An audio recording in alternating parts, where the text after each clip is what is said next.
Faz cerca de 10 mil anos que os seres humanos habitam a América Latina, construindo impérios e culturas imponentes. No continente hoje, encontram-se algumas das maiores cidades do mundo. Mas toda a civilização é obra dos homens. Então, quanto tempo levaria para desaparecer o legado dos latino-americanos? Sem manutenção, submetidos ao clima e ao passar dos anos, quanto tempo durariam as construções que são o orgulho e a identidade do continente? Não importa como os humanos desaparecerão, pois não estarão mais aqui e deixarão para trás toda a história da civilização do planeta.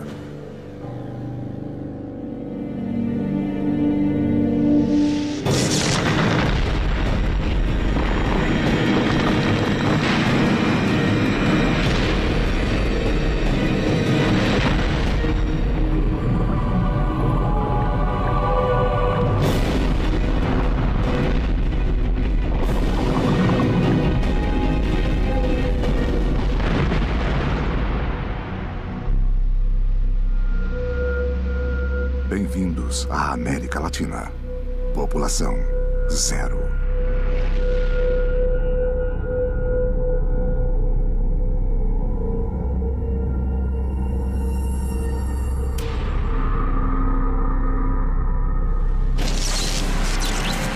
América Latina, sem ninguém.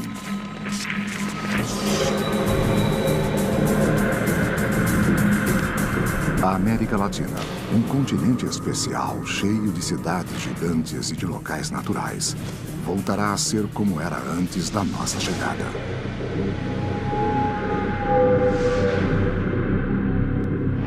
O que vai acontecer com esta dualidade? A cidade dura, de concreto, de vidro, de granito, que aloja um pedaço muito pequeno da verdadeira cidade latino-americana, porque a maior parte do tecido urbano é feito de imensas periferias precárias.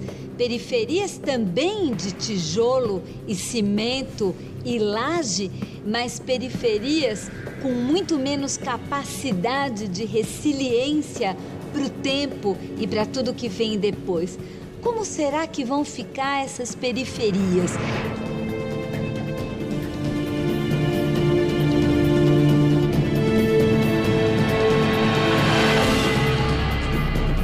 Para um escritor, é uma hipótese muito interessante e perturbadora pensar num mundo sem ninguém.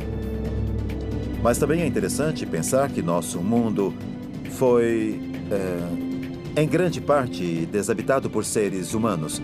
O ser humano ocupa, na história do planeta, apenas um fragmento de tempo.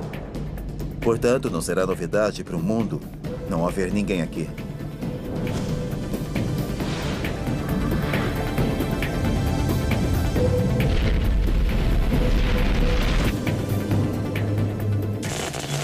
Um dia, sem ninguém. Um dia sem seres humanos. E as grandes cidades latino-americanas continuam praticamente iguais ao dia anterior. Mas as 700 milhões de pessoas não estão mais lá. As ruas, antes acostumadas com o fluxo de pessoas, estão vazias. Muitos carros ficarão parados para sempre no meio das avenidas. E as buzinas nunca mais serão ouvidas. São Paulo pararia tudo, de a poluição que é emitida diariamente. Então, como nós temos muitos carros, emitindo CO2, gás carbônico na atmosfera, isso pararia. E já seria percebido um clima melhor, um ambiente melhor, para respirar mais oxigênio do que gás carbônico. São Paulo é uma das cidades mais modernas e cosmopolitas da América Latina. Os mais de 41 milhões de habitantes da cidade e do estado atravessavam suas ruas para trabalhar, fazer compras ou simplesmente passear. Mas São Paulo foi abandonada para sempre. Primeiro dia sem humanos em São Paulo. Ai, que alívio! Sem trânsito, sem congestionamento.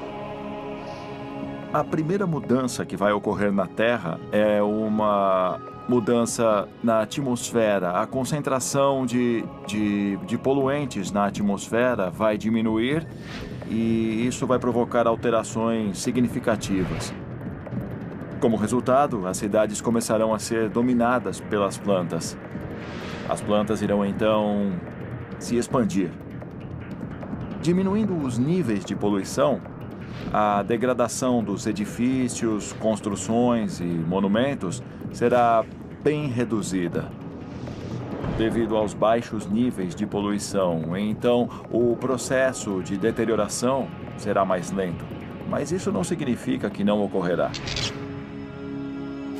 A cidade do México é uma cidade muito povoada, com milhões de pessoas que conquistaram seu espaço pela ação humana, dominando, de alguma forma, todas as forças naturais para sobreviver.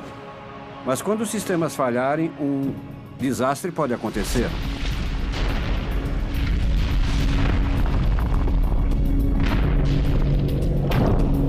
Muitos sistemas existentes na cidade são executados manualmente.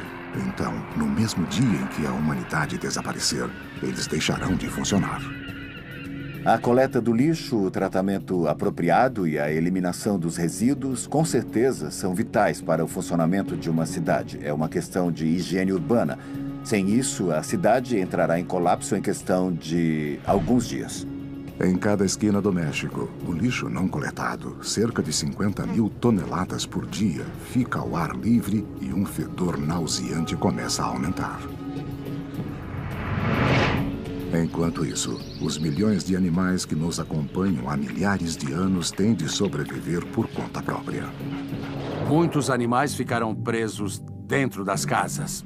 Alguns irão forçar a saída e muitos deles irão recuperar sua antiga vida, tanto os costumes e os hábitos, como a morfologia que possuíam originalmente. Há tantos cães na cidade do México que muitos proprietários os soltam ou eles mesmos conseguem fugir. E já se formou uma população de cães ferozes que andam ao redor dos vulcões pequenos e até atacam animais silvestres. Também mudarão a coloração e o comportamento, em outras palavras, a morfologia e o comportamento, porque muitos deles o homem levou a encontrar um conjunto de características benéficas, transformando-os em animais domésticos. Buenos Aires, com uma população bem menor que a cidade do México e São Paulo, também começa a sofrer as consequências do desaparecimento dos seres humanos. Os animais que têm uma chance maior de sobrevivência são os cães e os gatos. Entre os cães maiores, de maior porte. Os cães pequenos, de raças menores, têm pouca chance de sobreviver. E é muito provável que se tornem presas. Serão animais caçados por outros cães. Estima-se que na cidade de Buenos Aires existam cerca de 500.000 cães e 300.000 gatos. Muitos deles, trancados em seus apartamentos, estão condenados a uma morte certa.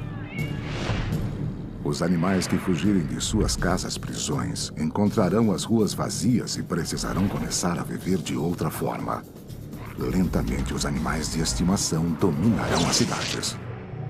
Enquanto a energia elétrica continuar a circular pelas cidades, os sistemas automáticos permanecerão em funcionamento, mas não por muito tempo. Devemos levar em consideração que a carga, se os humanos desaparecerem da face da Terra, irá diminuir gradualmente, certo? Essa variação de carga irá diminuir e então as estações geradoras começarão a parar.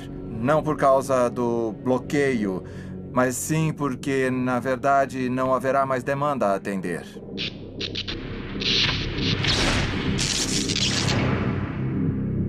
Essas poucas horas de energia elétrica servirão para que os sistemas que a civilização deixou funcionando causem as primeiras catástrofes. Os telões, sinais de trânsito e as luzes continuarão operando, mas em 36 horas as favelas começarão a queimar. As medidas de segurança quase inexistentes nas moradias precárias não resistirão ao excesso de aparelhos ligados, e com um curto-circuito se iniciará um incêndio que ninguém poderá apagar. passo a passo, os sistemas, a cidade é toda de sistema, né? Um sistema de eletrificação, um sistema de esgoto, um sistema de água, ele vai entrando em colapso. O principal seria a energia elétrica. Acredito que sem a manutenção dos operadores do sistema, você teria curto-circuito, né? Provavelmente incêndios, e eu acredito que, vamos dizer, 10 dias você teria um colapso, né, da rede de energia elétrica. O fogo fora de controle começará a remover os primeiros vestígios das cidades latino-americanas. Não se trata mais de habitações de barro, ou habitações de madeira, ou habitações de palha, ou de materiais que muito rapidamente vão se desfazer no tempo. Por isso, dessa vez, vai ficar uma imagem muito clara entre um pedaço da cidade com materiais perenes e nobres, com uma cara de formalidade, mas um outro pedaço da cidade que também é feito de materiais perenes e nobres, mas em função da própria precariedade, vai se deteriorar e vai se destruir muito mais rapidamente, como sempre aconteceu ao longo da história.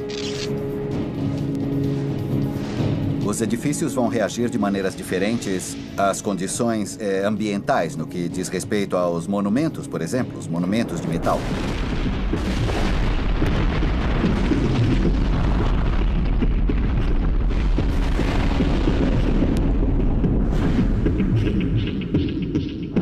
Há uma possibilidade significativa de que muitas dessas edificações ou símbolos que testemunharam a história, o desenvolvimento da história do nosso povo, prevalecerão, sem dúvida, desde que as condições meteorológicas permaneçam razoavelmente estáveis. Sete dias, sem ninguém. 7 dias sem seres humanos na América Latina. E os resíduos nas casas e os restos de alimentos são invadidos por insetos e roedores que devoram tudo. Os animais de estimação que sobreviveram percorrem as ruas das cidades em busca de alimento. Há uma semana, os mais de 30 mil anos de convivência entre cães e humanos acabaram-se para sempre. O cão deve voltar a ser selvagem e obter seu próprio alimento. Os cães não são os únicos animais a perceber a ausência do homem, mas para eles a readaptação é mais difícil. Os gatos, mais independentes e menos milênios ao lado dos seres humanos, não têm problemas em obter alimentos. Sua principal fonte de comida, os roedores, saem às ruas fora do horário normal para se alimentar de resíduos. Quando nós vamos visitar as ruínas das cidades maias perdidas e encontramos aquelas paredes de pedra que simbolizam e lembram aquela civilização que se foi, eu sempre me perguntei: e essa civilização? Onde está o lixo dessa civilização? Evidentemente, naquele momento, não havia um consumo e um descarte, como é muito claramente marcado na paisagem atual das nossas cidades. Aquelas montanhas de lixo, as montanhas de entulho, numa escala muitas vezes maior ainda do que a escala dos edifícios e das casas. Boa parte da população se preocupa com isso. Agora, boa parte não se preocupa. O que acontece é que nós produzimos muito lixo. E outro fato importante é a questão de embalagens. Então, se nós vamos no supermercado, na cidade de São Paulo, grande parte dos produtos vem em embalagens plásticas, né? E esse plástico é difícil de ser degradado, de ser absorvido pela natureza. Então, as pessoas se preocupam, mas muitas vezes jogam em qualquer local. E em época de enchente, aqui tem um grande número de pluviométrico, assim, de precipitação na época de chuva, a gente percebe isso nos rios.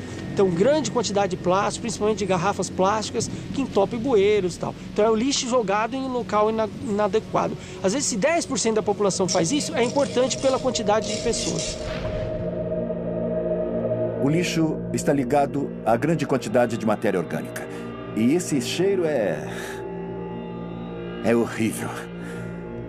A queima de pneus velhos, a queima da borracha, de papel, plástico, celulose, seria pior do que um campo de petróleo queimando, mas com uma grande quantidade de diversos produtos químicos.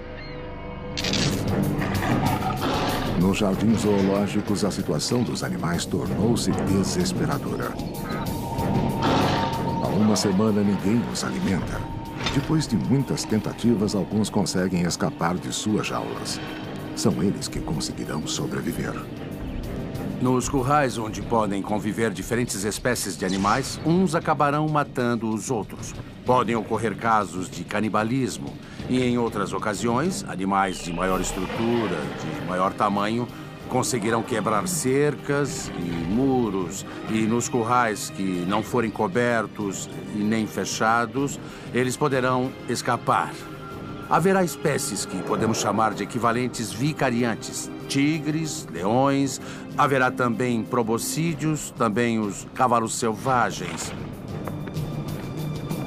E então haverá todas as condições ambientais adequadas para que essas espécies, uma vez alcançada a liberdade, substituam as espécies que, por acaso, tenham desaparecido.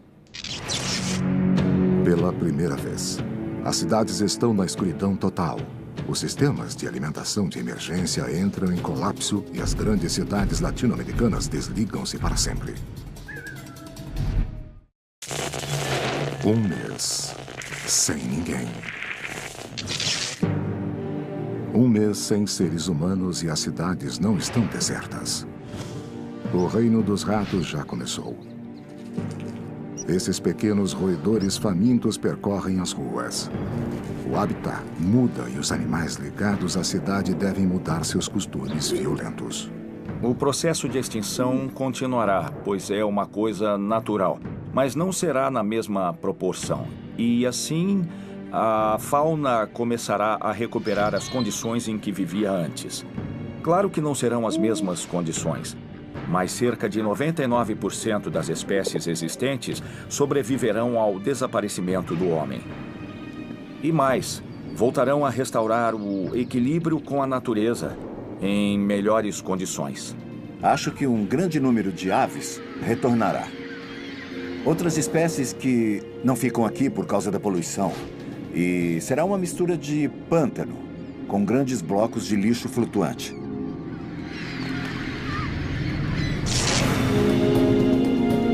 Na fronteira entre Brasil e Paraguai, no Rio Paraná, encontra-se a segunda maior hidrelétrica do mundo e a de maior potência. A usina de Itaipu gera 95% da energia consumida no Paraguai e 24% da necessária ao Brasil. Com 196 metros de altura e mais de 7 quilômetros de extensão, é considerada uma das grandes obras da engenharia do século XX. Para construí-la, foi utilizada a mesma quantidade de concreto que seria necessária para erguer 210 estádios de futebol do tamanho do Maracanã. A represa foi inaugurada em 1984, mas até hoje as paredes de concreto continuam em pé. O empreendimento levou cerca de 15 anos para ser construído, porque simultaneamente houve a construção civil e também a montagem eletromecânica das máquinas. A represa possui 3 pares de comportas que são usadas para aliviar a quantidade de água que se acumula no reservatório. Atualmente, a represa libera 11 mil metros cúbicos de água por segundo para controlar o nível. O reservatório possui mais de 200 quilômetros de altura e capacidade para 29 bilhões de metros cúbicos.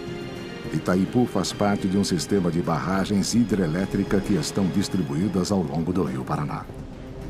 A usina hidrelétrica de Itaipu é praticamente uma central de base, ou seja, a central tem uma maior eficiência operando em um regime mais estável.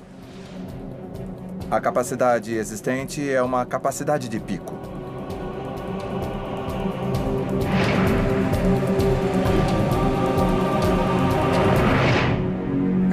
Sem seres humanos, a represa continuará a trabalhar para cumprir o propósito para o qual foi construída.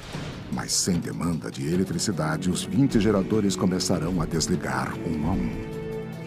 Sistemas de controle agem para manter uma frequência. Se não houver carga, haverá um aumento de frequência.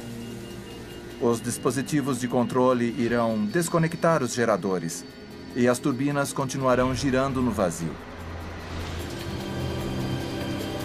Estimo que em 6, no máximo 10 horas, as 18 unidades geradoras já estarão desligadas. Com as comportas fechadas, a energia e o fluxo do Rio Paraná em pouco tempo passarão do nível da represa. Possivelmente a água começará a subir com a ausência de seres humanos e passará pela crista da represa. Então se formará uma cachoeira nas comportas que estão num nível inferior. E a água começará a correr.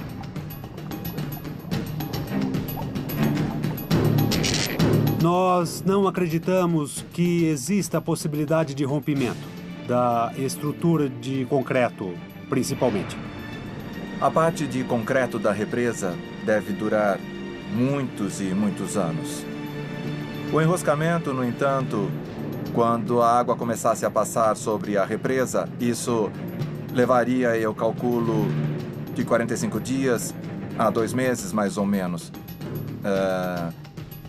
para começar a se deteriorar.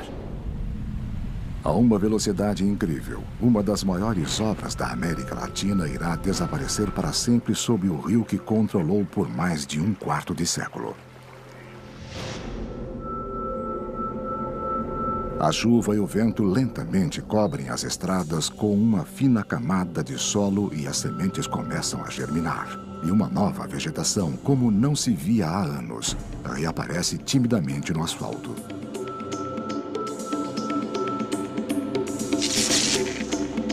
Os grandes predadores e os animais que conseguiram escapar do zoológico andam pelas ruas à procura de presas e descansam em parques, florestas e praças da cidade. A natureza da América Latina lentamente reclama seus direitos. Na cidade de São Paulo, a floresta atlântica, a vegetação que cobriu a região por milhares de anos, começa a entrar na cidade. A Mata Atlântica ela é um bioma assim, muito úmido, né, com uma chuva característica. Né? A precipitação de água é bem constante. Tanto é que a cidade de São Paulo é conhecida como Terra da Garoa. Hoje ela perdeu muito isso, o asfalto que existe, a permeabilização do solo, muitas construções, prédios, casas. Então ela ficou com um microclima muito elevado, a temperatura muito alta.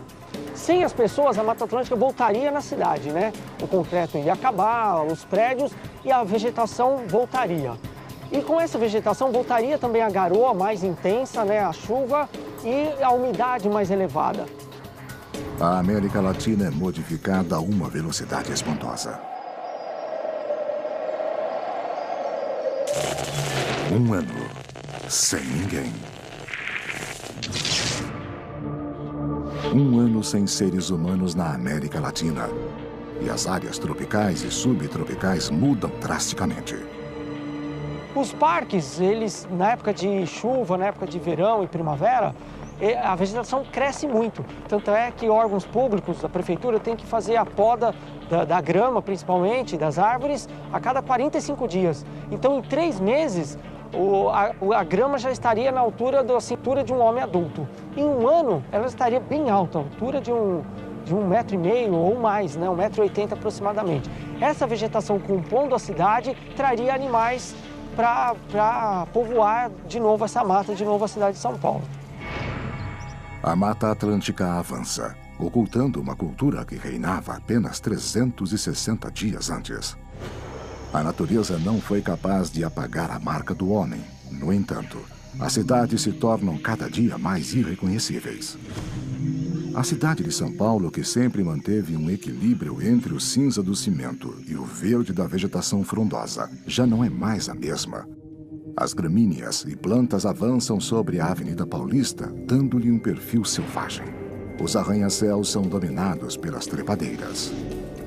A vegetação característica é que muitas trepadeiras, né, que vão usar os prédios, as construções para se apoiarem. E isso, com a umidade que a floresta tem, vai ajudar a deteriorar os prédios. Então, mesmo concreto ou madeira, ela vai decompor, vai apodrecer, e essa vegetação, a Mata Atlântica, vai colaborar bastante nisso, a decompor as construções da cidade. E essa vegetação atrairia muitas espécies, como macacos, bugios, preás, coelhos, lagartos e muitas aves. O Brasil é o terceiro país no mundo com maior diversidade de espécies de aves. No México, o Lago Texcoco, um grande sistema lacustre que cobria o vale antes da chegada do homem, ressurge nas áreas mais baixas da cidade, que antes eram seu domínio.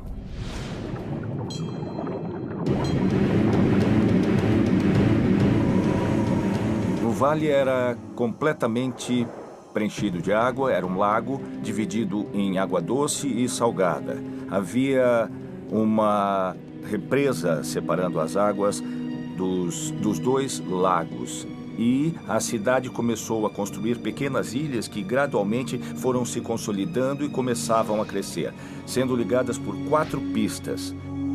A conquista foi feita de barco. Demoliram os templos e jogaram os escombros, aumentando assim o nível das ruas. Eu acho que toda a parte antiga, Cidade Velha, do jeito que está agora, será inundada. A parte oriental, que é a parte mais populosa da cidade, será inundada. Então, cerca de 70% da população, as áreas mais populosas ficarão sob a água. Na cidade de Buenos Aires, rios e córregos canalizados voltam a ressurgir. A principal razão é que, como nada mais controla os ralos e poeiros, as ondulações naturais levam toda a água pluvial para a costa do Rio da Prata.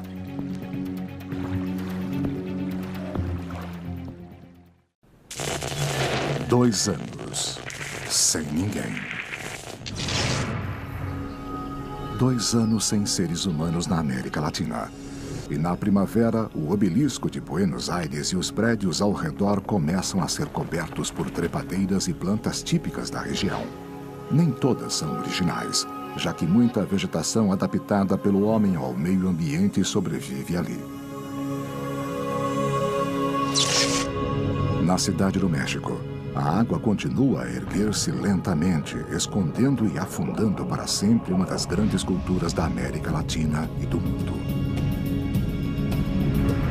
É um divisor de águas, é uma bacia fechada que não está ligada ao mar naturalmente. Então, a tendência é que volte a se encher de água, causando uma inundação no primeiro ano ou em 2 anos. A flutuação normal da estação seca à estação chuvosa é de cerca de 7 metros. Então, seriam uns 10 metros em 2 anos de água sobre o nível atual. Pode ser muito interessante ver os prédios do centro caindo na água, com a vegetação que retornará com um ecossistema formado por vegetação nativa, pássaros, peixes e outros. Seria muito interessante, quase como um filme futurista. A falta de manutenção em pontos delicados começa a gerar alguns acidentes. Sem causar grandes ameaças às estruturas, as grandes construções começam a mudar. Se o prédio se deformar, a janela pode ser submetida a cargas para as quais não foi concebida, entende? Então, se as condições de equilíbrio estático se alterarem, o vidro pode se romper em questão de segundos, apresentando o que em materiais chamamos de falha catastrófica.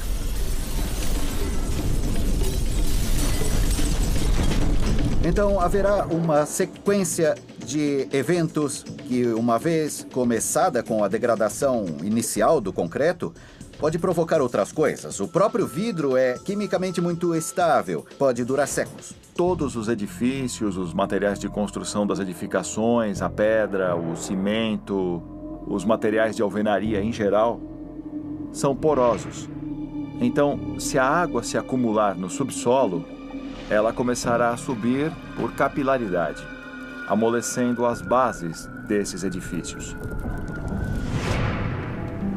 As áreas rurais, principalmente de cultivo e animais de pastoreio, também começam a sofrer com a partida do homem. Quando não houver mais humanos, não haverá mais agricultura nem pecuária. E essas pastagens naturais irão recuperar rapidamente o espaço. As culturas não sobreviveriam porque são delicadas.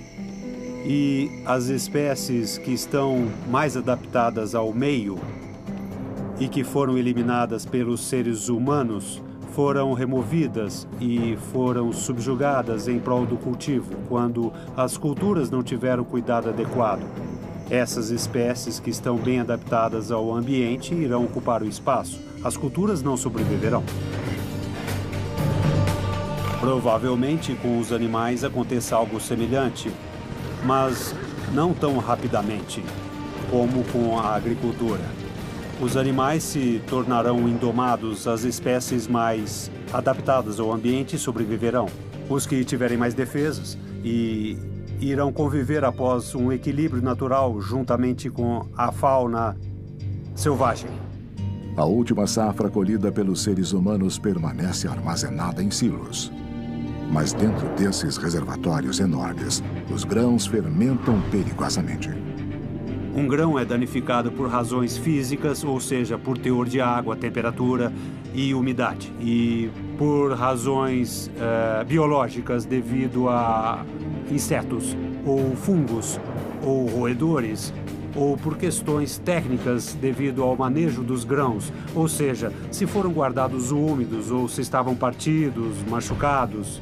Sem seres humanos, esses grãos permanecem inalterados, resultado dos inseticidas que os protegem. Então, a partir desse momento, se houver a hipótese dos insetos atacarem, grão será transformado praticamente em matéria inerte. E talvez isso cause algum tipo de superaquecimento, podendo levar também a algum processo, inclusive a combustão espontânea.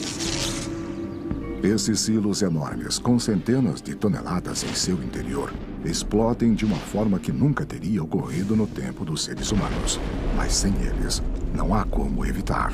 As explosões perturbam a vida pacífica das pradarias, que já haviam se desacostumado ao som dos tratores e colheitadeiras. 5 anos, sem ninguém. 5 anos sem seres humanos na América Latina. Os grandes edifícios da capital do Chile, Santiago, começam a ser cobertos por eras. Esses prédios enormes estão cheios de vida. As aves de rapina da região encontraram um novo lugar para fazer seus ninhos. Os prédios abandonados vão servir também como um refúgio para aves selvagens e outras espécies de mamíferos em liberdade, podemos dizer. Na cidade litorânea de Praia Grande, no Brasil, o ar salgado trabalhou rapidamente nos ferros de edifícios. No caso das obras litorâneas, próximas ao mar, aí sim nós teríamos o ataque da maresia, que também ataca as estruturas de concreto armado. Então, as estruturas próximas ao mar se deteriorariam mais rapidamente do que as que estão no interior. 10 anos sem ninguém. 10 anos depois que o último homem andou pela América Latina, as cidades mudaram drasticamente. Os milhares e milhares de carros que ficaram paralisados em ruas e avenidas são devorados por 2 inimigos que competem entre si e se complementam: a ferrugem e a vegetação. As condições atmosféricas ao nível do mar são muito mais agressivas em termos de corrosão. A umidade, por exemplo, a umidade relativa do ar é muito maior. Então, nesse sentido, os metais que formam as peças de um carro, sem dúvida, tendem a ser corroídas muito mais rápido do que aqui, na altitude da Cidade do México. O lago Texcoco, no Vale do México, já voltou a seu nível anterior. A Praça do Zócalo, centro da cidade na época dos seres humanos, desapareceu debaixo da água. O Palácio Nacional e a Catedral Metropolitana estão parcialmente submersos. A água enfraqueceu suas bases e basta um tremor de pequeno porte para que caiam e afundem para sempre. As inundações de 5 ou 7 metros de profundidade podem até mesmo melhorar. Saiu um pedaço de prédio e a água começa a penetrar em seu interior como se fosse um barco. Então eu acho que pode ser muito interessante. 20 anos sem ninguém. 20 anos se passaram desde o desaparecimento da raça humana e a natureza avança desenfreadamente. Na cidade de São Paulo, o monumento às bandeiras próximo ao Parque do Ibirapuera mudou. A natureza voltou a dominar o local e a vegetação avança sobre o monumento de 50 metros de comprimento e 16 de altura. O Ibirapuera parece mais uma floresta selvagem do que o Parque do Tempo dos Humanos. Os mais de 50 parques e áreas protegidas de São Paulo já deixaram seus limites e devoram uma cidade que parecia dominar para sempre a natureza. Em 2 décadas, o processo natural em todo o continente já foi restaurado.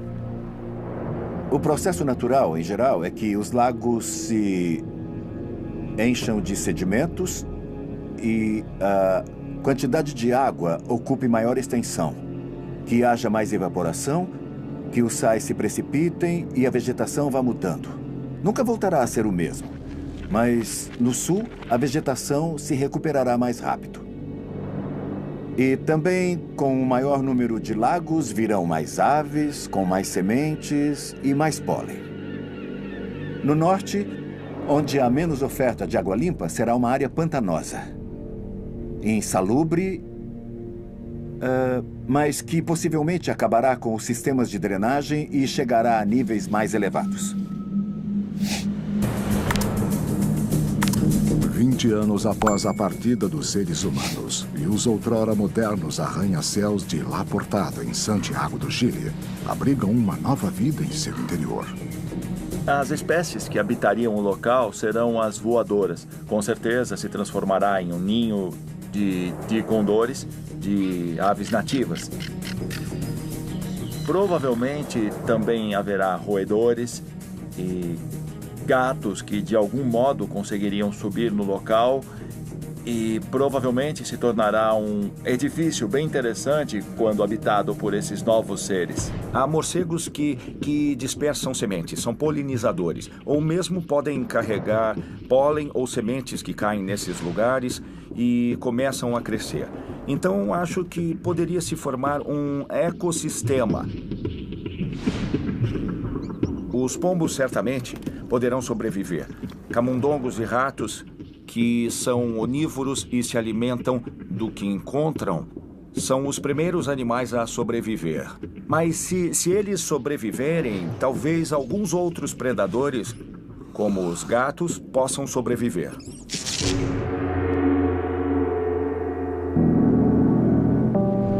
Duas décadas também foram suficientes para que a Calçada dos Mortos, que ligava as pirâmides do Sol e da Lua em Teotihuacan, volte a ficar escondida. A Calçada dos Mortos é uma série de pátios em diferentes níveis. Não é uma avenida, não é uma calçada como a conhecemos. E muitos templos têm suas fachadas principais e escadas em direção à Calçada dos Mortos. A parte superior, retangular, que é como um grande painel, parte dela virá abaixo. Porque foi o que vimos, o que se vê nas partes corroídas que não foram restauradas.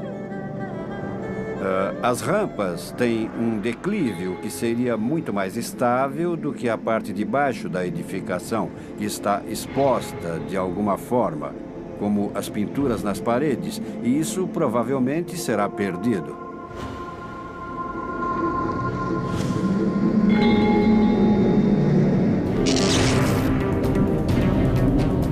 A América Latina mudou rapidamente. A erosão, a passagem do tempo e a natureza começaram a apagar os vestígios de nossa estada no planeta.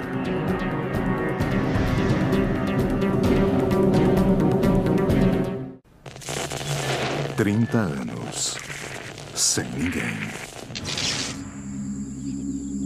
Faz 30 anos que o último latino-americano observou a paisagem da cidade de Bogotá. Mas tudo mudou e se algum humano retornar, terá dificuldade em reconhecer o bairro em que vivia e trabalhava. A floresta tem avançado pela cidade. Casas, edifícios e estradas se escondem sob a vegetação.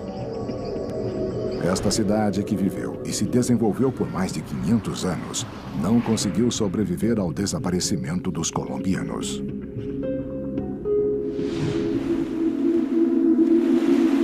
A América Latina já precisou abandonar povoados e até mesmo cidades inteiras devido a catástrofes naturais.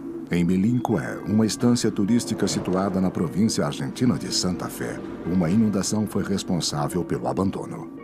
Melincué significa em Mapuche o lugar das 4 águas, porque se diz que originalmente havia 4 lagos que acabaram se tornando um único grande lago na pampa úmida de Santa Fé. É um mini-oceano, digamos. Tem um lago de cerca de 150 mil hectares. É uma bacia que tem um desnível em relação aos outros locais de 14 metros de profundidade. Uma característica desse lago é uma bacia endorreica que não tem possibilidades de saída natural.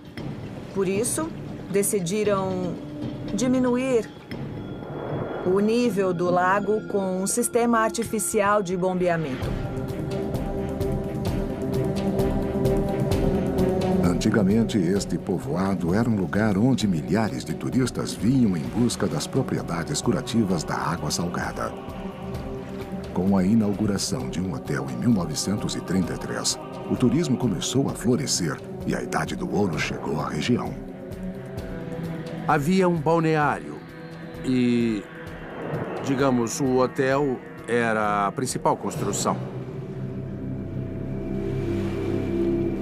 Em 1970, o hotel e uma parte da cidade ficaram debaixo d'água.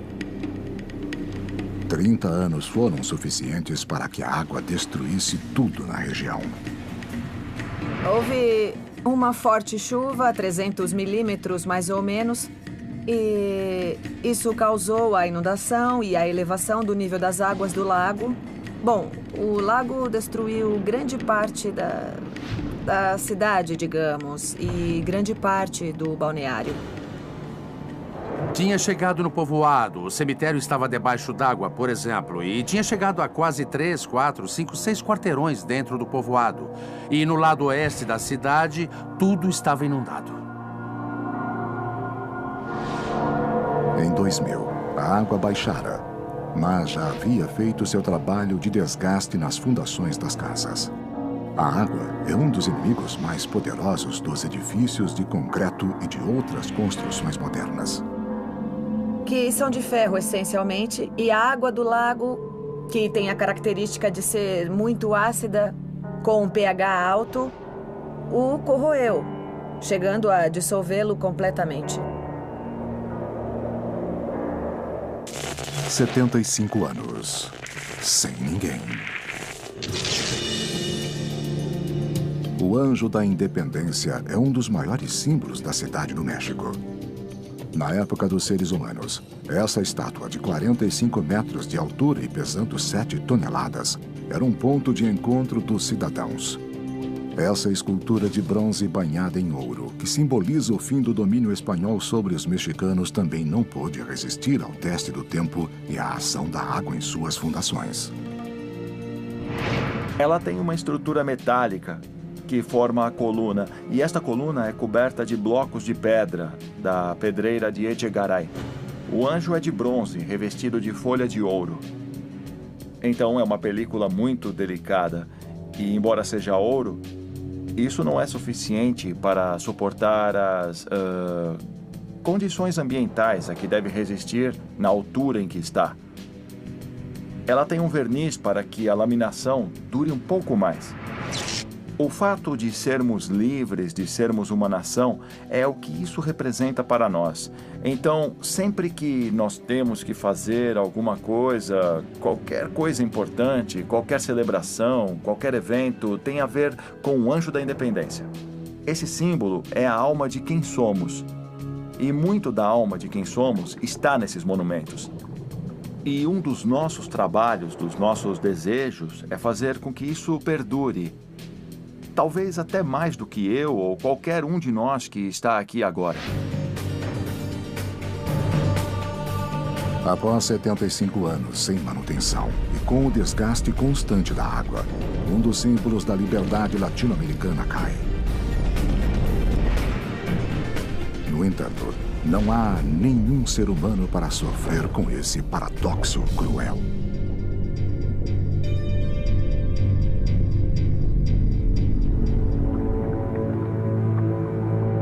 Milhares de quilômetros de distância, o obelisco de Buenos Aires, um dos símbolos da cidade, sobreviveu graças às características geologicamente estáveis da região. A umidade relativa age sobre o concreto e o peso começa a superar a base da construção, que não é mais tão sólida quanto na época dos seres humanos. Um pequeno movimento, um vento mais forte ou uma mudança de atmosfera será o suficiente para que, no momento certo, o símbolo de Buenos Aires caia.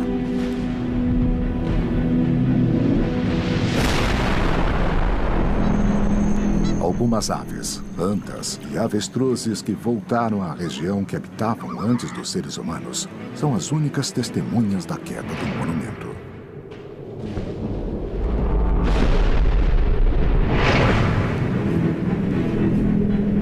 Faz 75 anos desde o desaparecimento dos seres humanos, e nas áreas inundadas, as estruturas de concreto já não têm a mesma resistência. Além da água, as regiões instáveis colaboram com o desaparecimento das cidades. Basta um pequeno tremor e o prédio do centro do México desmorona. O edifício, que já havia suportado, cai vítima da falta de manutenção e reparos que seriam necessários para que continuasse em pé. O concreto é um aglomerado de substâncias conhecidas como óxidos, óxidos de silício, de alumínio, alumínio silicato, que têm a característica de se degradarem com o tempo, principalmente se as condições meteorológicas forem muito agressivas. Começam a se carbonatar, ou seja, começam a se decompor em outras substâncias que podem provocar a quebra ou a falha do concreto ao longo do tempo, se não for feita a manutenção adequada. Abrir esse espaço no concreto pode, inclusive, afetar o metal das vigas que sustentam o edifício. E, se essa corrosão atingir as vigas metálicas, eventualmente elas podem falhar. E em último caso, podem até causar a queda do edifício. Na cidade do México são poucas as construções que se mantêm em pé. Este vale imponente lembra vagamente o lugar por onde andaram pela última vez os mexicanos. –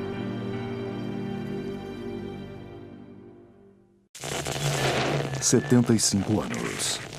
Sem ninguém. 75 anos depois que o último ser humano cortou a grama nas margens do Rio Tigre, em Buenos Aires, a floresta recuperou seu esplendor. O Rio Paraná já superou todas as barragens que diminuíam seu fluxo e voltou ao normal. As áreas ao redor são extremamente férteis devido às condições meteorológicas e à enorme quantidade de limo no rio. Esta combinação deu ao local, antes do tempo dos humanos, uma biodiversidade extraordinária que lentamente começa a se reinstalar na região.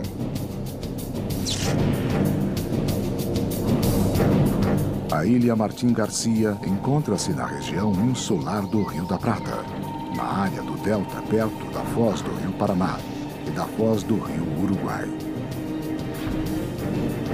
Estas terras são ricas em vegetação e sempre foram depositárias dos elementos trazidos pelos rios. O bairro chinês era um distrito da ilha até a inauguração do novo porto. Desde então, as construções foram abandonadas.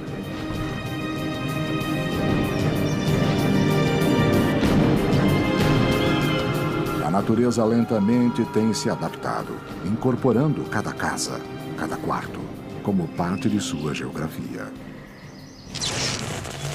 Um século sem ninguém. Um século se passou desde que a América Latina era habitada por humanos. As cidades desapareceram debaixo da vegetação. Boa parte dessas cidades foram cidades construídas para os automóveis. Então imagino aquele monte de sistemas viários, como nós dizemos em português, os espaguetes viários, os viadutos, lotados de carros sem ninguém. O que vai acontecer com essa imensa infraestrutura viária? Nas ruínas de um futuro sem humanos, o que vai sobrar são as enormes vias expressas e viadutos que marcam a paisagem das nossas cidades? A rodovia Pan-Americana, com 48 mil quilômetros, é um sistema de estradas e rodovias que praticamente unia o continente americano de uma extremidade à outra. A área da rodovia poderá se transformar em corredores de fauna, corredores de povoamento. Imediatamente será invadida por espécies de arbustos e árvores. Nas estradas e rodovias poderemos observar as fissuras, a presença de rachaduras, de buracos, não é? Que também serão colonizados inicialmente por algas, líquens, e logo em seguida começarão a crescer plantas, especialmente gramíneas. Então, em pouco tempo, as rodovias serão convertidas em campos com vegetação densa de arbustos, árvores e também com gramíneas rizomatosas. Hoje, apenas algumas paredes de concreto e restos quase irreconhecíveis de carros são tudo o que resta desse projeto que esteve a 87 quilômetros de unir todo o continente. As estradas, em muitos casos, serão usadas como corredores. Parte da mesma construção humana facilitará a passagem dentro desse ecossistema de concreto.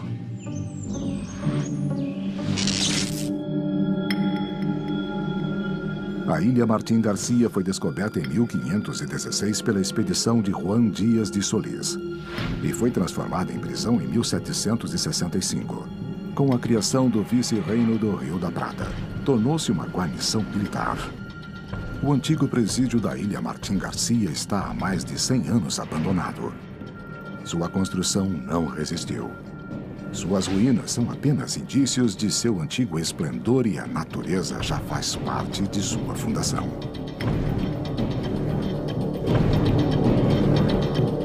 Suas paredes não resistiram ao tempo. E sem teto, e sem chão, restam apenas as paredes externas, por serem mais espessas, mantiveram-se de pé.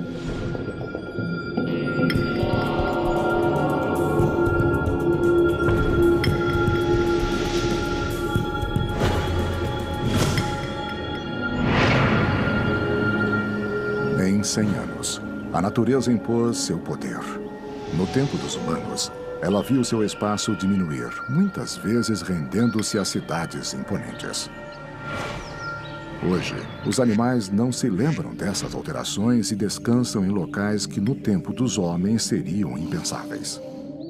Os descendentes dos animais que viviam em zoológicos percorrem os locais onde antes caminhavam humanos, e outros retornaram a seus lugares de origem. Finalmente, os predadores, que é o grupo que os seres humanos mais afeta, bom, este grupo voltará a retomar suas populações naturais, digamos, e isso permitirá que seja reconstruída a famosa pirâmide alimentar, com esses animais na parte superior, sendo os megapredadores. Quanto aos herbívoros, suas populações também deixarão de ser afetadas pelo homem que os caça. Então, também aumentarão. E, novamente, voltará ao ciclo natural desses grandes herbívoros, que é alimentar os grandes carnívoros. 100 anos também marca o começo do fim das grandes construções projetadas para resistir ao tempo. No topo do Morro do Corcovado, o Cristo Redentor, símbolo da cidade do Rio de Janeiro e uma das 7 maravilhas modernas do mundo, observa um planeta sem seres humanos. Esta enorme construção de 38 metros de altura e mais de 1000 toneladas também não fica alheia ao desaparecimento das pessoas. Então, concreto é um material de construção que foi desenvolvido a partir de um aglomerante básico que é o cimento. Esse cimento, apesar de ele ser produzido em larga escala e ter um custo barato, ele é um produto industrial que requer muita tecnologia. Tão incrível que nós conseguimos fazer o que a natureza levaria milhões de anos para fazer, que seria uma rocha, se nós conseguiríamos produzir essa mesma peça com a forma e a geometria que desejada pelo homem em muito pouco tempo. No entanto, um século sem manutenção foi o suficiente para que a natureza escale a estrutura e comece a desgastá-la de forma que as construções modernas não podem resistir. As trepadeiras que iriam invadir as edificações e esconder essas edificações e criar ambientes propícios justamente ao desenvolvimento de fungos, porque eles praticamente convivem numa simbiose. Então, eu diria que as plantas teriam um papel de ajudar nessa deterioração. E a raiz tem um poder de expansão destrutivo por causa das suas forças de expansão, e ela iria destruindo as estruturas, as fundações das estruturas.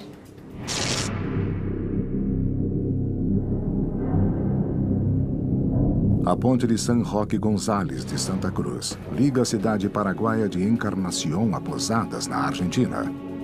Atualmente é uma das fronteiras mais transitadas entre os dois países. A ponte de 2.550 quilômetros atravessa o Rio Paraná, o mesmo que mais acima faz funcionar a hidrelétrica de Itaipu. O que eu posso dizer é que os acessos para a ponte são para veículos e ferroviário. E estão apoiados sobre, digamos, sapatas. E todo o leito possui um manto de rochas basálticas, o que dá uma base muito boa para esse tipo de estruturas. São cilindros que estão afundados a 3 metros, dentro do maciço rochoso. Também há fundações de estacas. E tem uma área da ponte principal que é sustentada por cabos, que são os tensores que podemos observar. A ponte foi construída com materiais de alta qualidade, com concreto muito especial, o que pode conferir à estrutura uma longevidade significativa. No tempo dos humanos, a ponte, fundada em 1990, era submetida a constantes análises para determinar suas funções e substituir componentes defeituosos ou danificados.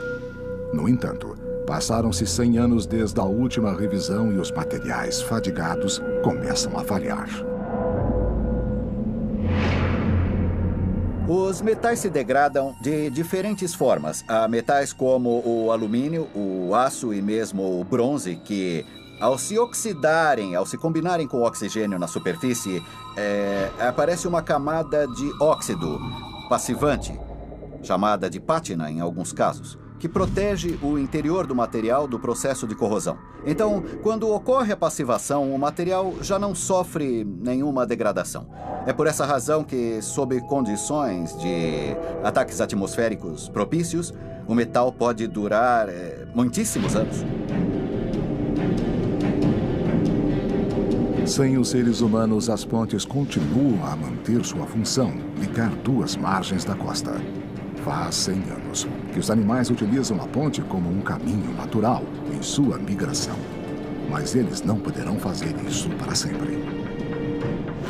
A corrosão por causa da tensão fica cada vez mais grave. E entrará em uma progressão não aritmética, mas sim exponencial, certo? Que com certeza irá encurtar facilmente o tempo. As braçadeiras, fracas e oxidadas, estão prestes a falhar. Vemos como se fosse algo realmente rígido, mas na verdade é flexível e está vibrando constantemente. Essa vibração, embora haja elementos que a absorvam, percorrem o cabo chegando a extremidade e agem como se pegássemos uma lata e a dobrássemos várias vezes, quebrando-a devido à fadiga. Após um século e meio, as margens deste grande rio voltam a ficar separadas para sempre, como havia sido desde muito tempo antes dos humanos. 150 anos. Sem ninguém.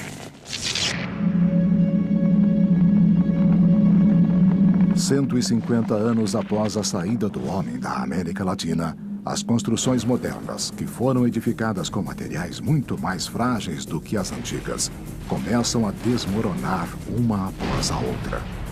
Primeiro é a vez dos arranha-céus de La Portada, em Santiago do Chile. Os sistemas de instalação de um edifício como este deixarão de operar. Todos os sistemas de manutenção e também a sua fachada vai começar a se deteriorar, o que obviamente fará com que este edifício entre em processo de deterioração. Este prédio, que era o orgulho da cidade, com quase 200 metros de altura, se foi para sempre.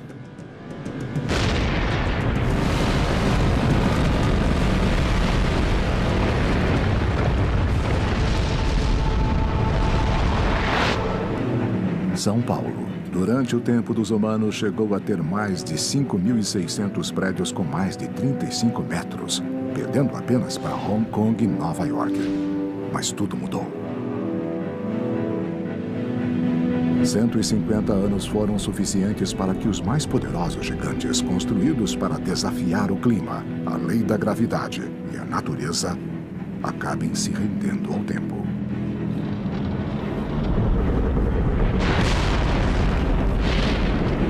Um a um, os grandes arranha-céus de São Paulo caem.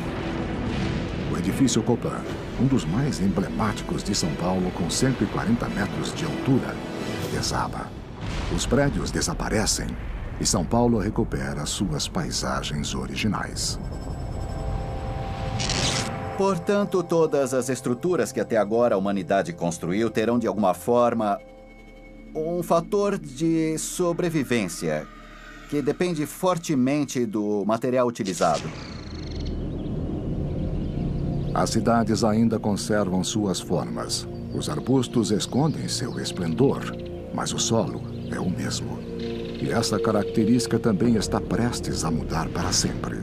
Em nossa época, as cidades tinham uma intensa vida na superfície, mas muitas atividades também se desenvolviam no subsolo. Você vai ter realmente rombos, né?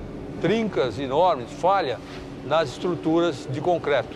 E aí você vai ter águas jorrando e o que acontece? O aço da armadura do concreto, ele vai se corroer, vai praticamente desaparecer. Você tem aqui grandes vãos. Inclusive ali que tem aquele círculo enorme que nós chamamos de Maracanã, né? Ali você tem um ponto frágil, que é uma falta de estrutura. Isso daí é o primeiro caminho. Em seguida, elas vão cair. Os pilares, que trabalham eminentemente a compressão, a boa parte deles ficará. E você terá, em volta dos pilares, alguns pedaços, algum toco de laje e vigas. Então, você vai ter esse concreto caindo. Mas isso vai ser muito gradativo, como eu falei, porque as lajes e vigas primeiro, os pilares ficarão. Alguns trechos de túnel, que eu citei o da Paulista, os impermeabilizados, os de ferro fundido, ficarão. Após 150 anos, os últimos túneis desabam.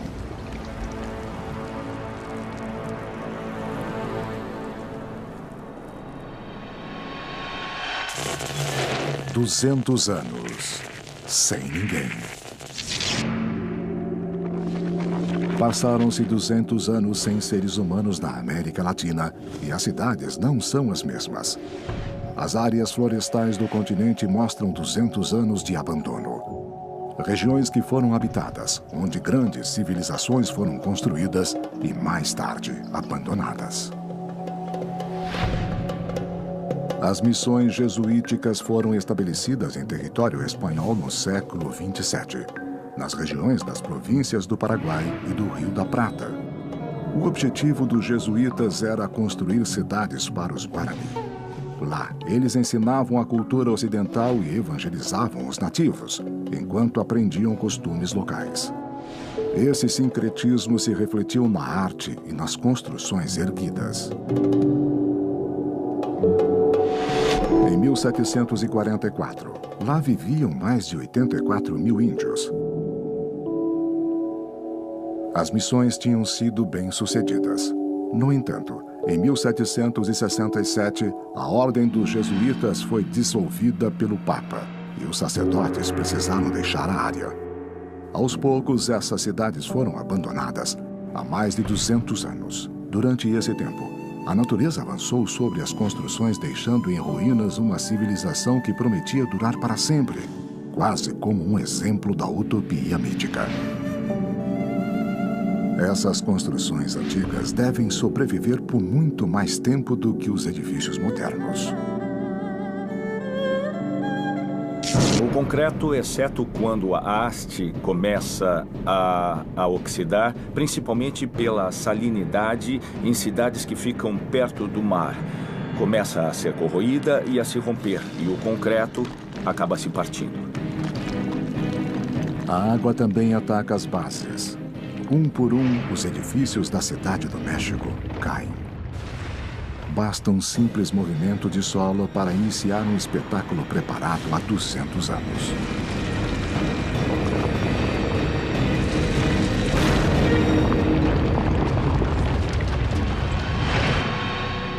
O Cristo Redentor, inaugurado em 1931 na cidade do Rio de Janeiro, começa a mudar de forma para sempre. O elemento mais importante do monumento não é a sua existência física, mas é o elemento simbólico que ele carrega na relação com aquelas pessoas. O Corcovado, o Cristo Redentor no Rio de Janeiro, além de ser belo e de a partir dele se ter uma bela vista da cidade, ele representa também uma civilização, a civilização carioca do morador do Rio, e ele só tem significado enquanto essa civilização perdura. Portanto, eu não vejo como possa existir um monumento sem a civilização que lhe confere um significado e uma importância. Um de seus braços enfraquecido cai com o próprio peso. –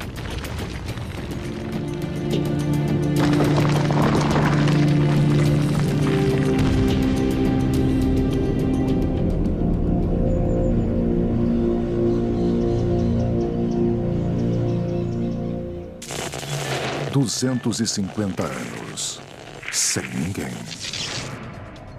Passaram-se 250 anos desde a partida dos seres humanos na América Latina. E nos morros do Rio de Janeiro, o Cristo Redentor que coroava a cidade já não vê a mesma paisagem que observava quando fora construído. E não verá mais. 250 anos foram tempo suficiente para que se mantivesse sem manutenção. O corpo que ainda sobrevivia, coberto pela vegetação, cai para sempre. O terreno não suporta mais seu peso. A inclinação é maior do que o ideal e a gravidade termina de fazer seu trabalho. O que nos perguntamos é: esse mundo sem humanos será percebido por quem? Pensemos nos símbolos nacionais, nas bandeiras de cada um dos nossos países. Pensemos, por exemplo, em cada um dos símbolos pátrios. Quem poderá interpretar o significado dessas convenções, que são, em última análise, os símbolos?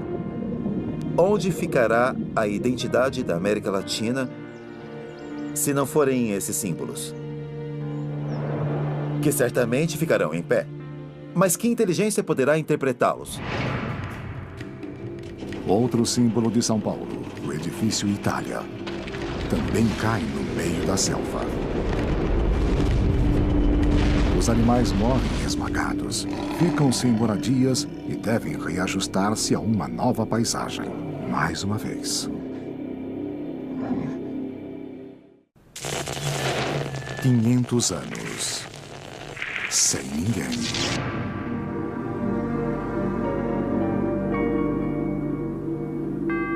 Quinhentos anos se passaram desde que o último latino-americano pisou neste local que em nada se parece com o que conhecíamos. Na antiga cidade de São Paulo, os imponentes edifícios foram caindo um a um. As ruas enormes cheias de carros foram apagadas pela vegetação. Os parques ultrapassaram todos os limites e tornaram-se selvagens de novo. Os milhões de seres humanos que habitavam a cidade foram substituídos por animais que regressaram e outros que precisaram adaptar-se.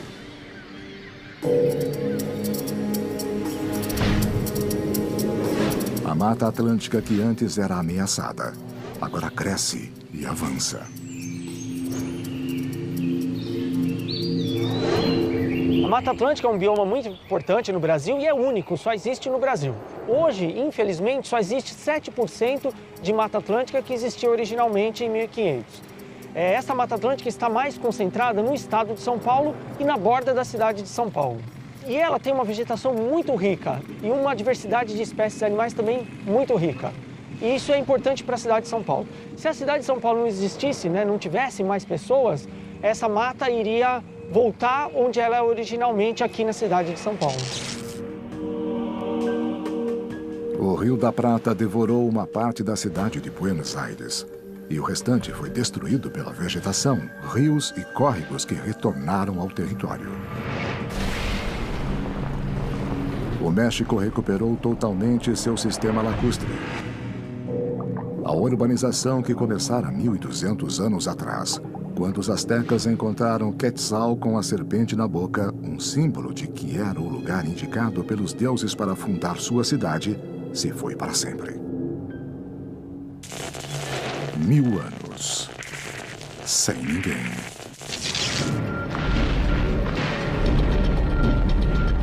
Mil anos é o tempo decorrido desde que o último homem andou pelo planeta.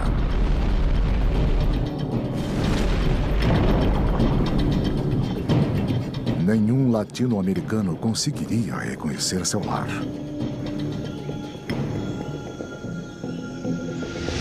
As cidades maias conseguiram sobreviver mesmo ficando abandonadas por mais de 1000 anos, mas não há possibilidade de que nossa civilização perdure tanto tempo. Porque não tem tanta massa como nós temos na pirâmide e os espaços vazios que ele tem daria para criar ambientes para se desenvolver a deterioração nos espaços vazios. Mas nós temos edifícios vários com resistências muito elevadas e essas peças com resistências elevadas se manteriam por muitos anos, por 1000, 2000 anos, seguramente sem nenhum problema. O que eu acho que pode sobrar como uma marca, 1000 anos depois, são os estádios de futebol. Embora as grades caiam gradualmente, eles são projetados para cargas móveis. São como grandes vasos e serão facilmente reconhecidos em fotografias aéreas.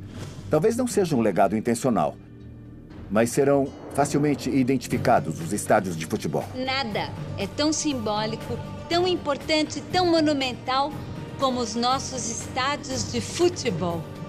Maracanã, La Boca, Morumbi, esses são monumentos que vão ficar e vão representar uma civilização que tinha no futebol um dos elementos mais importantes da cultura urbana latino-americana.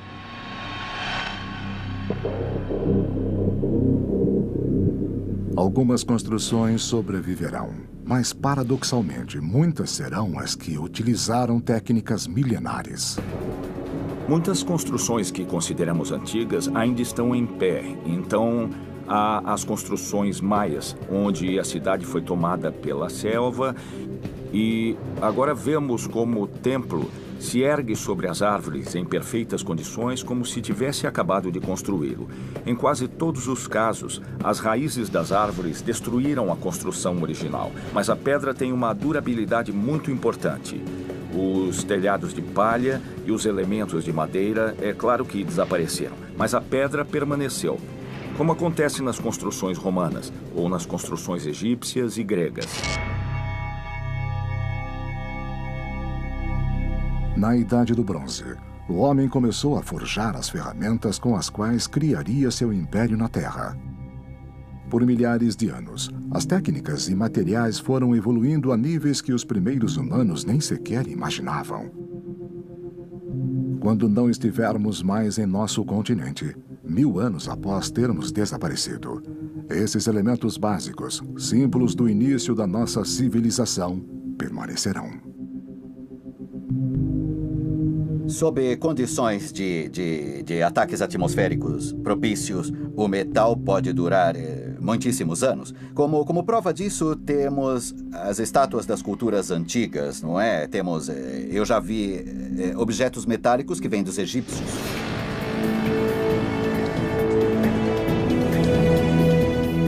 Na Cidade do México, encontra-se a segunda maior escultura de bronze do mundo, El Cabalito.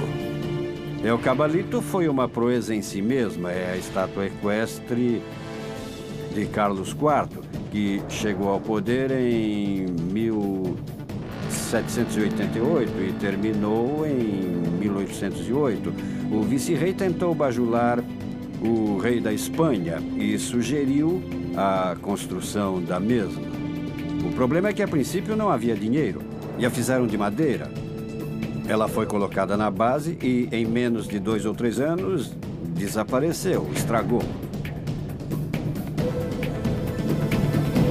E para conseguir o bronze, levou-se mais 3 anos para ter matéria-prima suficiente, estanho e cobre, para fazê-la. É obra de um dos maiores arquitetos e escultores da época na Nova Espanha, que se chamava Manuel Tossa.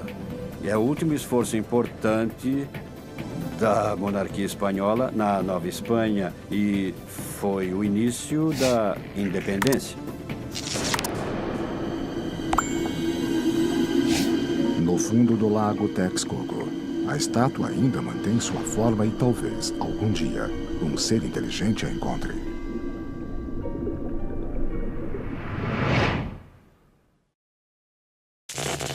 Mil anos sem ninguém.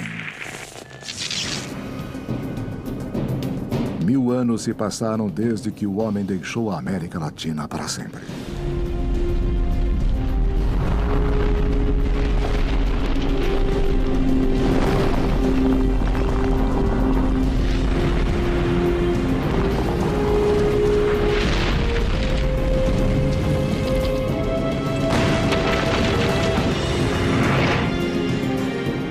As terras voltam a ser virgens e permanecem como quando o homem pisou pela primeira vez em seu território, mais de 11.000 anos antes. Há poucos sinais da nossa civilização que ainda perduram sobre a face do continente.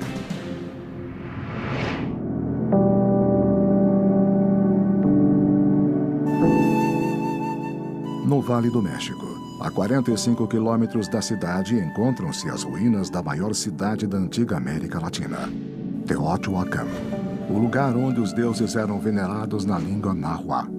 Estima-se que aqui chegaram a viver cerca de 200.000 pessoas. Era uma população tão grande que nem sequer havia muralhas para defendê-la de ataques externos. Teotihuacan é a parte da civilização mesoamericana de um período muito especial, que é o famoso período clássico. Então, Teotihuacan manifesta-se como uma cidade. Foi uma das maiores ocupações urbanas do continente. No entanto, um dia a cidade começou a ser abandonada e em 650 depois de Cristo estava completamente vazia. Sua existência nunca foi esquecida, mas ela nunca voltou a ser povoada como em seus dias de glória. Hoje há ruínas pelos mais de 21 quilômetros quadrados que continham a cidade, mas a maior concentração de construções esculpidas está concentrada em torno dos principais monumentos, as pirâmides do Sol e da Lua. Em algum momento não havia controle e a população foi abandonando a cidade. Muitos ficaram, muitas construções pegaram fogo, Muitas pessoas morreram. A cidade ficou com poucos habitantes, mas já tinha deixado de atuar como centro político, como centro da Mesoamérica. Parece que durante 150 anos havia uma população em partes da cidade, não foi um abandono, pode-se dizer, repentino, até que chegou um momento na época tolteca e asteca que já não havia Teotihuacan. Embora essas impressionantes construções tenham sido restauradas, elas ficaram abandonadas por 1.300 anos. Uma cidade atual com essa idade, sem nenhuma manutenção, estaria bem diferente. Eram materiais antigos que só eram utilizados, atenção, em grandes construções. As casas das pessoas eram feitas de outros materiais, mais perecíveis. Esses grandes edifícios tinham fins cerimoniais ou comemorativos, por isso se esforçavam tanto para construí-los com materiais que, sem dúvida, durarão muitos séculos ainda. E eu acho que sim, ultrapassarão a existência, a sobrevivência do concreto. Em Teotihuacan, os edifícios, como em todas as partes, são construídos com materiais locais, que são argilas, pedras vulcânicas porosas, que são de basalto leve e são sólidos. Não têm túmulos nem passagens secretas. Estão abandonados e parecem pequenos morros cobertos de vegetação. Este é um clima de deserto, então ainda há provavelmente muitos edifícios ainda não explorados, o que pode nos dar uma boa ideia de como estavam os explorados, com árvores de pirum, nopal, palo dulce, mas é a vegetação local, então não parecem construções, parecem morros. E a vegetação está concentrada porque o solo é rochoso e não permite o cultivo, então, quando não há áreas de cultivo para os agricultores modernos, é um terreno abandonado. Essa paisagem ondulada e árida é o presente de uma das culturas mais importantes que já viveram em nosso planeta. Cidade do México, onde algumas construções de pedra, herdadas dos primeiros colonos da região, se recusam a desaparecer.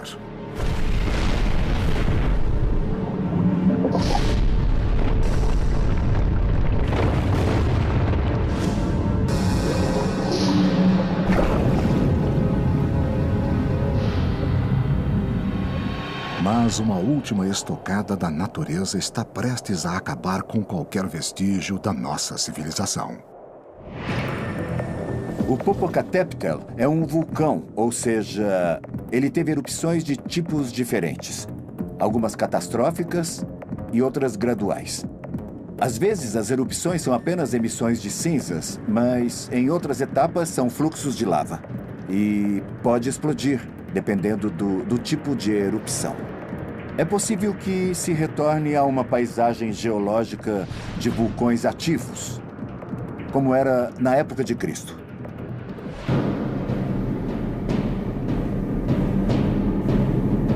A zona de perigo imediato é a zona de Xochimilco, o Pedregal de San Ángel, a universidade. Podem ficar cobertos de lava e cobertos de produtos tais como bombas vulcânicas e também cinzas.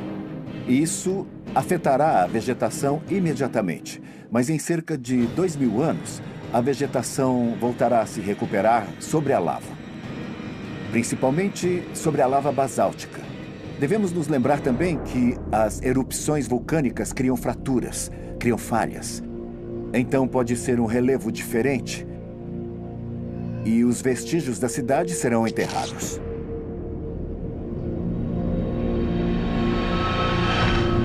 O Popocatépetl, ou Montanha Fumegante no idioma náhuatl, se encontra a 55 quilômetros da cidade do México. Este vulcão, que dormiu por 1000 anos, acorda para terminar para sempre com os vestígios da cidade do México.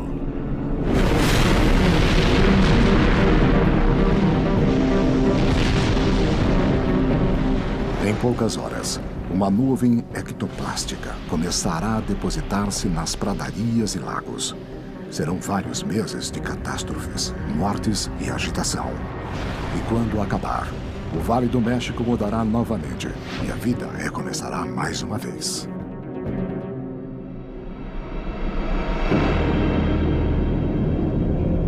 O que entenderia uma inteligência alienígena na Terra se chegasse e visse a nossa civilização, as nossas cidades destruídas? O que entenderia?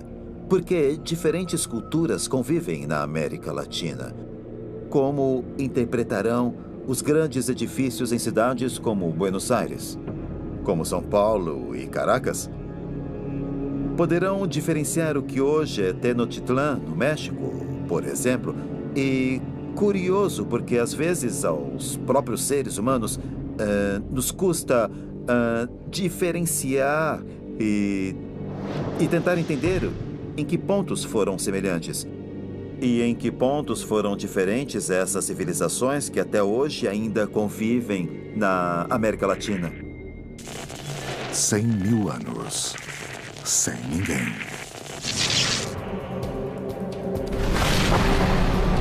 Cem mil anos se passaram desde a partida da humanidade e a América Latina descansa enquanto a próxima evolução ocorre e começa a tomar forma em algum lugar do planeta, muito lentamente, a nova espécie que em milhões de anos nos substituirá.